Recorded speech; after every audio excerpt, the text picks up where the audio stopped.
Student, welcome back to गीत classes. So student, कैसे हैं आप लोग? आई होप आप लोग अच्छे होंगे, अच्छे से पढ़ाई कर रहे होंगे।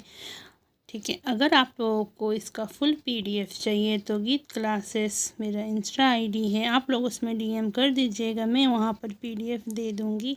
और मैं पीडीएफ 199 में देती हूँ। तो चलिए आज क्लास स्टार्ट करते हैं। और ये मोस्ट इम्पॉर्टेंट क्वेश्चन है।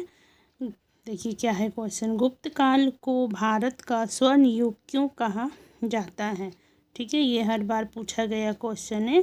गुप्त काल को भारत का स्वर्ण युग क्यों कहा जाता है? तो इसका आंसर देखिए।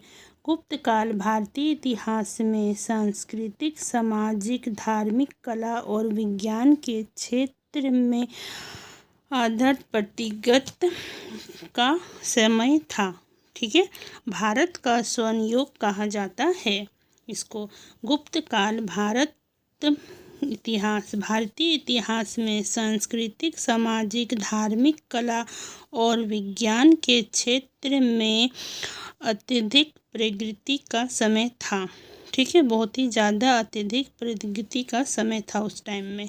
इसे भारत का स्वर्ण युग कहा जाता है क्योंकि इस समय की उपलब्धि अद्भुतपूर्व थी। क्योंकि उस टाइम का उपलब्धि जो था बहुत ही ज़्यादा अद्भुत था। ठीक है, यहाँ तक क्लियर है? तो अब इसका देखिए फर्स्ट पॉइंट क्या है। सामाजिक व्यवस्था। सामाजिक व्यवस्था भी बहुत ही ज़्यादा अच्छा था। देखिए, समाज के 4 वर्ण सामाजिक व्यवस्था में आप लोग लिखिएगा समाज के 4 वर्ण: ब्राह्मण, क्षत्रिय, वैश्य, शूद्र।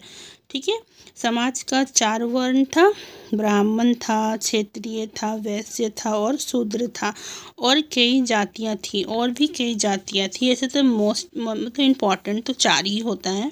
ब्राह्मण होता है, क्षत्रिय होता है, वैश्य होता है और शूद्र होता है। ठीक है, और भी कई जातियाँ थी। जाति और वर्ण व्यवस्था सख्त थी। जाति और वर्ण व्यवस्था जो था बहुत ही ज़्यादा सख्त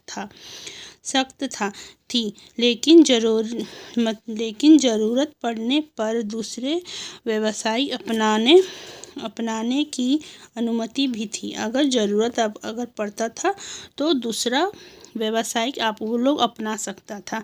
ऐसा था, मतलब इजाज़त था कि हाँ अपना ले दूसरा। क्लियर है? ये फर्स्ट पॉइंट है। फिर से मैं पढ़ देती हूँ सामाजिक व्यवस्था का। समाज के 4 वर्ण: ब्राह्मण, क्षत्रिय, वैश्य, शूद्र और कई जातियाँ थी। जाति और वर्ण व्यवस्था सख्त थी, लेकिन ज़रूरत पड़ने पर दूसरे व्यवसाय अपनाने की अनुमति भी थी। दूसरा व्यवसाय अपना सकता था वो लोगों को अनुमति था। ऐसा नहीं है कि नहीं अपना सकता था। क्लियर है? सेकंड पॉइंट है स्थापत्य कला। गुप्त काल में वैभव मंदिरों का निर्माण शुरू हुआ। ठीक है, गुप्त काल में बहुत सारा मंदिरों का निर्माण शुरू हुआ। आप लोग लिख सकते हैं ये मंदिर स्थापत्य कला में तकनीकी और सौंदर्य का बेहतरीन उदाहरण है। मतलब ये जो मंदिर सब जो बना ना, ये सब तकनीकी का एक सौंदर्य बेहतरीन उदाहरण है। ठीक है, अब थर्ड पॉइंट आप लोग लिखिएगा मूर्तिकला। थर्ड पॉइंट है मूर्तिकला। देवी देवताओं, बुद्ध और तीर्थंकरों की मूर्तियां का निर्माण हुआ। इस समय मूर्तिकला धर्म से प्रेरित थी। ठीक है, तीसरा पॉइंट। फिर चौथा पॉइंट आप लोग लिखिएगा चित्रकला हो गया फोर्थ पॉइंट। गुप्तकालीन चित्रकला का उत्कृष्ट उदाहरण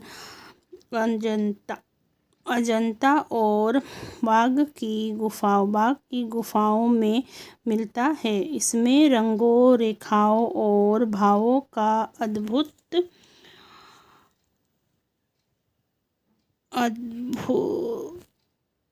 उपयोग किया जाता है।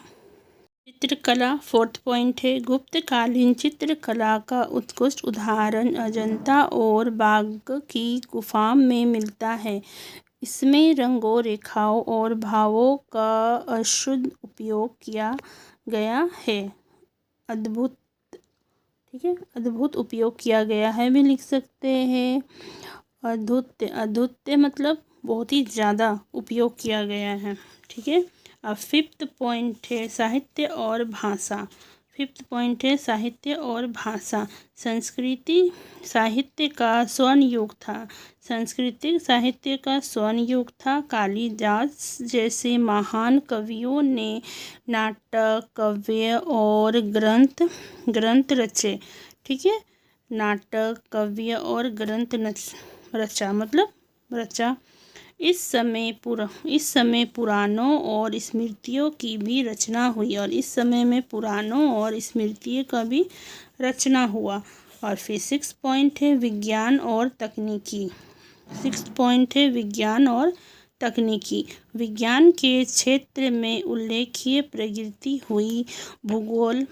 भूगोल शास्त्र, गणित और चिकित्सा के क्षेत्र में कई उपलब्धियां दर्ज हुई।